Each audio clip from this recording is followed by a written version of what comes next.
and it was tail wagging pretty good off turn 4 at the end. Just look for that, Marty. Bottom left of your screen, Kyle Larson. You see the chassis adjustment. Said he was too free behind his teammate William Byron, and he had to be really patient. But he said at 1 and 2, really feel like we can move around. Byron, though, said he was free as well. Drag race off pit road between the two Hendrick cars. William Byron picks up the spot, taking advantage of that pit stop. Carl Edwards into the wall. He got tagged by the 22. Make room. Richard Petty and Dale Earnhardt. There's another 7-time champ. Tony Stewart won For over 2011. a decade, this has been the place where champions were crowned. The last race of the year, and so many great moments. So many drivers will say that this is their favorite track. Why? Kyle Larson making up the front row again.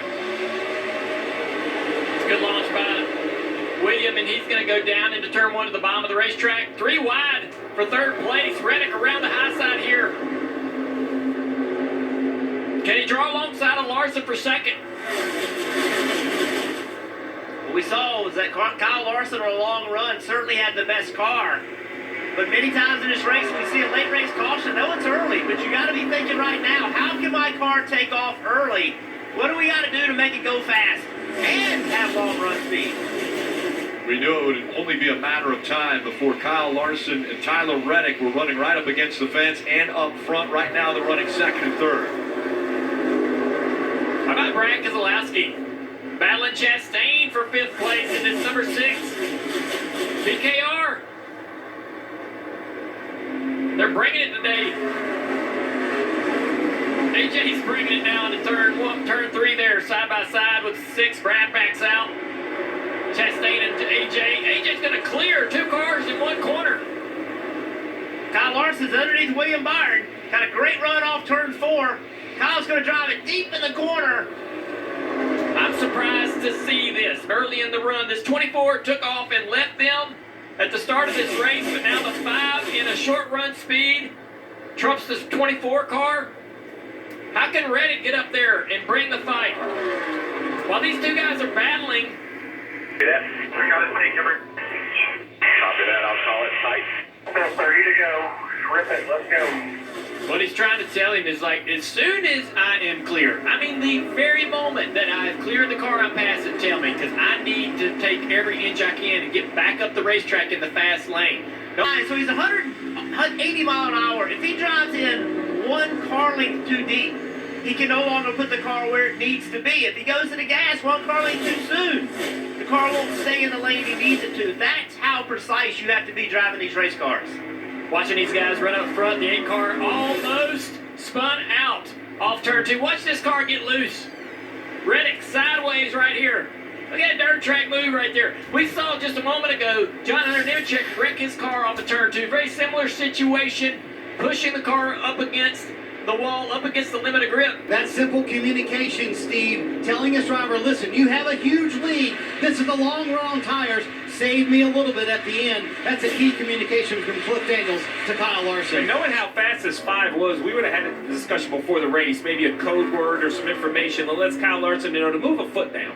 Just give me a little, just a little bit. Let's not make an unforced error 62 laps into this race. And now maybe Kyle Larson feels like that's a conservative line. There's a solid 4 inches outside that 5 car. Impressive so far early. As good as Kyle Larson is, he's never won at Miami. Maybe that changes today. Lead, listen to the radio. Be very smooth right here. You've got an 8.1 second lead.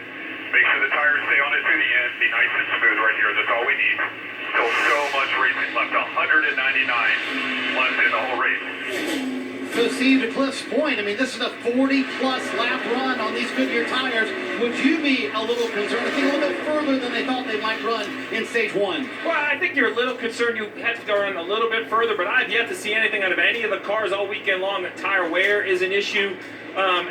Listen, the 5 car, just slow down. I mean, he has 9 seconds on the field. He has so much raw speed, he doesn't have to push it. But the 5's in the rhythm. He's now lapping the 77, who's running in the 32nd position with 7 laps to go. I will tell you, though, Rick, what's got my attention is what's about a quarter of a lap in front of the 5 car, and it's a mess. It is a whole group of cars right here. Look at them. 6 or 7 cars going into turn 3.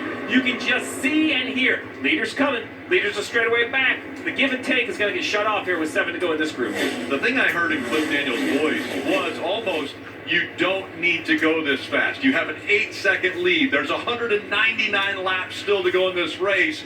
It was almost like, I'm not going to say it to slow down, but in my voice, I'm going to tell you, let's save our equipment a little bit. Well, not saving the equipment, the 7 of Corps LaJoie. We talked about the pressure of the leader coming. Last corner, we saw him. He got into the wall on corner exit. Now he has to continue the push for 6 more laps to try to stay on the lead lap. There, guys, little It's loose. Yeah. Got a little loose there. All those guys have been flirting with disaster there for the last several laps. Trying down the back straightaway. I think he's going to lift. Yeah, lets him back in. Tyler Reddick, knowing that his car isn't what it needed to be. Straightaway. And although Truex is not in the playoffs, he's taking points away from William Byron if Truex can get by him. Truex going to dive into one. Slide up the racetrack. Lap car in the way. That's going to be a pick for the 24. William Byron's going to take advantage of it. He's got to hold on for 3 more laps here. Pass is to make. Well, and he wants to make it, but he has to decide. There's already a how much white risk he flag. really wants to There's take already at a the white end of flag stage one. because they I'd were love just to getting see in turn Truex up 3. here, right? A The whole veteran. half of the We weren't track. sure he was coming The back, whole and now half it's of been the season. He will return for another season. I'm thankful for that. It's great to see a veteran like Truex not just kind of throwing it in on the year, right? Only a couple races. Larson coming through 3 and 4 for the final time here in stage 1, and he will do it. The 5th stage win of the year. Kyle Larson gets stage 1.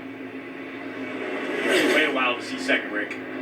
Pretty amazing as there's a good battle for fifth. Oh, right up a clay hits the wall. Chase Elliott sneaking by. You don't think 1 point matters? There it is right there. Chase Elliott for 8th. Took 8th away from Ryan Blaney. Right out of turn 4. Larson, the big winner.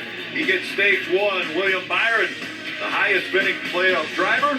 He is Giving up a couple of stage points there at the end. Needs just a little bit of an adjustment for no tighter landing, and the fire-up was better that time, Marty. More fresh Goodyear tires for Kyle Larson, who said, keep it as it is. I would say so. The car, very impressive. Said, into the run, very good for him. 9 critical stage points for his teammate, William Byron. A lot tighter that run, and had an interesting comment, Rick. He said he had steering shake during much of that run as well.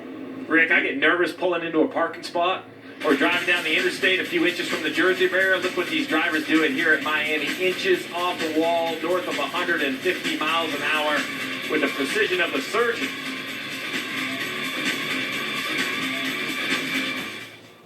convertible or coupe, Coyote V8 or 2.3-liter EcoBoost 4-cylinder, manual or automatic. Mustang will have your option. An exhilarating fighter jet-inspired digital cockpit is gaming coming to real life. Ford fans cannot wait for the 7th Gen Mustang to come to NASCAR in Daytona of 2024. Want to check our zone to get stage 2 underway.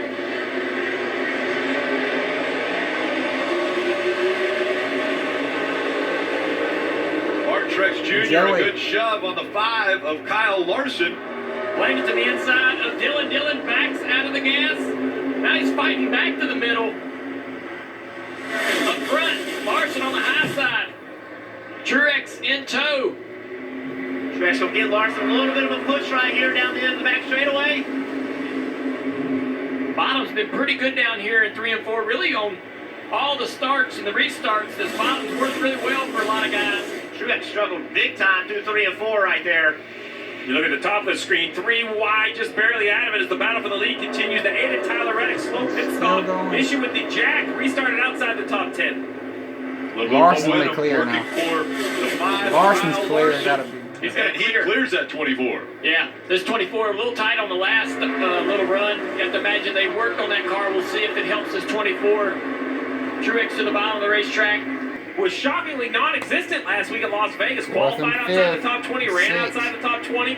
He really improved. Showing up here, had a great qualifying effort, and doing okay. Running in the 5th position, which is kind of what the 9 needs to do. No more, no less. He had such a great regular swing in Texas with some Toyota Racing Pro drifters, Ryan Turk and Jonathan Castro. We're going to try to get our bearings in and then I know see Jonathan which one of Castro us well. is best in the GR86 street car. Let's go.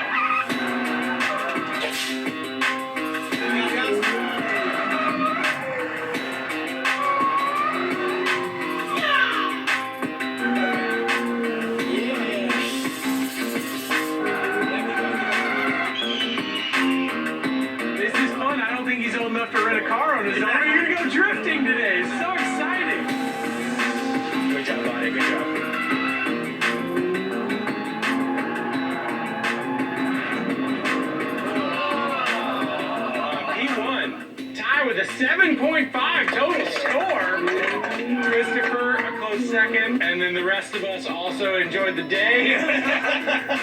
Time of our lives. Thank you, folks.